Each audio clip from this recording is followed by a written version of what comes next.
السلام عليكم. maanta waxaan rabaa inaan ka hadlo sidee loo baraa carruurta sariirtooda inay seexdaan iyagoo soo jeeda lagu rido eena keligood ay seexda ay hurdaan. Tan koowaad waxaa samaynaysaa jadwal saacad oo gooni u ah xilli la seexdo, waqti la seexdo. waqtigaas ku day inaan ka daba marin inaanan ka hormarin. waxaa kaloo samaysaa 3 shay oo isku xixigo before sariirta intay xilliga la gaarin hurdo.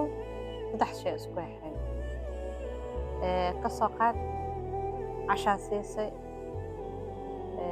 waa u qabaysay, hal wax kalaa samaysay, sariiraa ku xiga. ama xataa 2 shay adiga wax isku xigo kadib sariirta ku xigo. 2 shay isku xigto ama 3 shay isku xigto. 3 shay aa fiican laakiin 2 shay camal daahday oo isku xijisa sariirta ku xigto. maskaxiyan markii way la qabsanayaan. waxaa kaloo samayn kartaa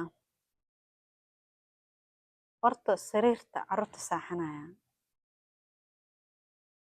hadday yaryar yihiin 2 sano ka yar yihiin wax buste ama wax mare waxba yaa loo hubin, sababtoo ah halis waa inay sanka iska saaraan.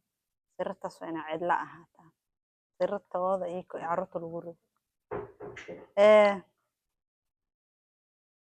marka waxaa samayn kartaa qolka mugdi ama aftiin yariis hadda cunugana mugdi ka baqaaya, laakiin qolka qol mugdi ah.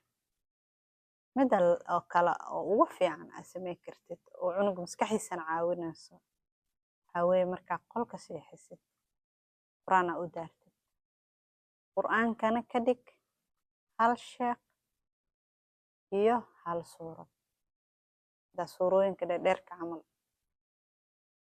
saas rutiinkaas maskaxda la qabsan. marka wax kasta oo cunugaada aad ku bilaabayso 3 maalmo u horeyso fudayd heli mayso ama isbuuc horeeyo, laakiin 3 maalmo u horeyso maalinta u horeyso horta ugu daran qaylo, buuhin, waaw, adkeysigeeda lahaa.